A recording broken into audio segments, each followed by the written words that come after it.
Good afternoon, one and all. So today's lecture topic is South China Sea.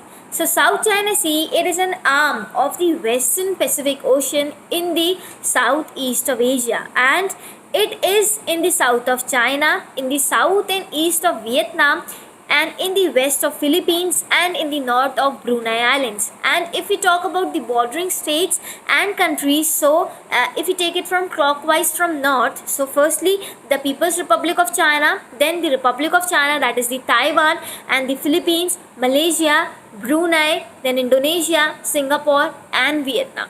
And it is connected by the Taiwan Strait to the East China Sea and by the Luzon Strait to the Philippine Sea, and it contains numerous shoals, reefs, atolls, and also the Paracel Islands, the Spratly Islands, as well as the Scarborough Shoal. They are one of the most important islands and shoals present in the South China Sea. Talking about what makes the sea so important. So the sea holds tremendous strategic importance, and as it in its location, as it is the connecting link between the Indian Ocean from the Strait of Malacca to the Pacific Ocean. And according to the United Nations Conference of Trade and Development (UNCTAD), 1/3 of the global shipping it passes through it, carrying trillions of trade, which makes it a significant geopolitical water body. And according to the Department of Environment and Natural Resources of Philippines, 1/3 of the entire world's marine biodiversity, and it contains this much of the biodiversity and also lucrative fisheries, which make it important food security for the southeast people living over there. And also the South China Sea is believed to have huge oil and gas reserves. If we talk about the timeline, so in 1994, the Philippines, the Convention on the Sea, on the Law of Sea, it came into effect, and the UN called it as a Treaty of Law of Sea Convention. In 1997, Beijing shared its first rendering of the 9-line. But in 2013, the Philippines challenged China's claim on historic rights and other action into an arbitration case under the Law of Sea Convention. Then in 2016, the arbitration tribunal, it favored in the side of Philippines, and it rejected China's maritime claims that go beyond the entitlements of set out in the Convention of the Sea. But if we talk about the issues involved, so the China claims most of the contested sea along with the Philippine shore, and has built artificial islands with military deployment over there, which is a case of worrying for other people, other neighboring states. And which also this 9-line, it violates the exclusive economic zone, that is the EEZ. And there are a number of challenges like China's behavior of negligence, denial, as well as sense of superiority, and overlooking international laws and regulation under the UN Convention of the Law of the Sea. And there has been recent development of the affairs with if you talk about India, so India is now thinking of deployment of its navy as well as naval exercise with the US, as well as it has conducted its naval exercise with Vietnam, and it is increasing its presence in the South China Sea to counter China. Concluding here, I would like to say that China, the South China Sea, the China wants to share its superiority over there, so UN must take appropriate action and also give the result in favor of other neighboring states too. Thank you. 40% of global liquefied natural gas transited through South China Sea in 2017, and $3.37 trillion trade also passed through the same sea in 2016. Good evening, everyone. The topic for the lecture is South China Sea dispute, and to understand this well, first of all, we'll have to be clear about the geographical location of the sea.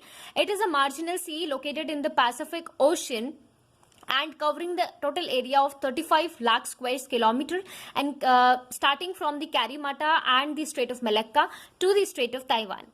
Now, this sea is bordered by several countries, and this can be understood through three terms, that is SWIM, BP and CT. SWIM stands for the Singapore, Vietnam, Indonesia and Malaysia. BP stands for the Borneo and Philippines, and the CT stands for the China and Taiwan.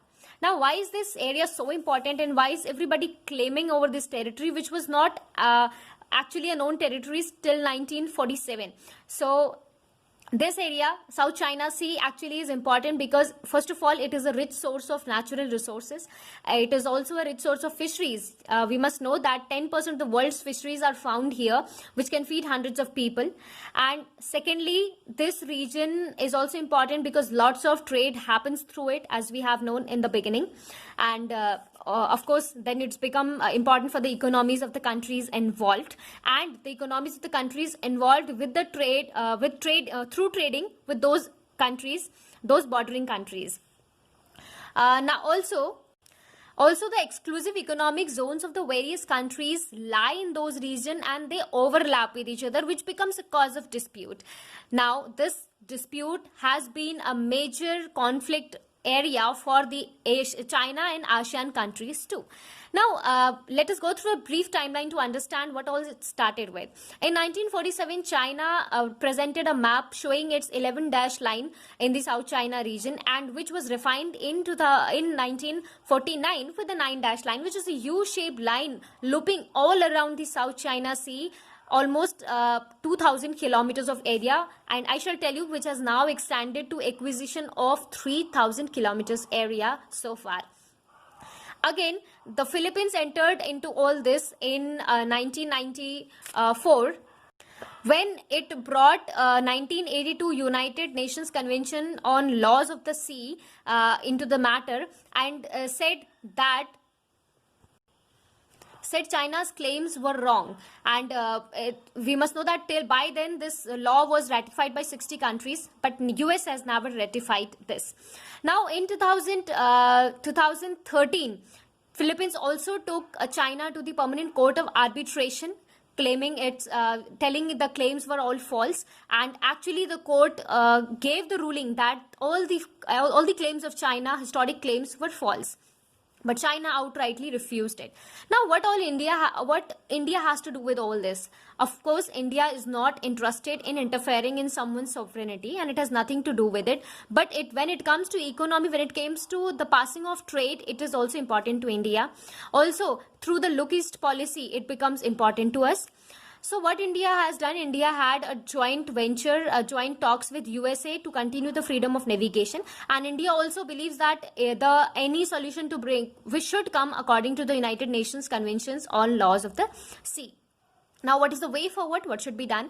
As the economies of the countries are involved, so many countries are involved, any common plan should be prepared which will actually benefit all the economies involved, either the small countries or a big country like China. Though China has forwarded a bilateral plan, but it does not suit any country because they feel China is the larger country and it will be benefited more. So all I can say is the United Nations and other international organizations should interfere, because this has been a dispute which has taken lots of lives. Many fishermen has been trapped by the rival countries, and many lives have been taken. There have been bloody wars because of this over the century.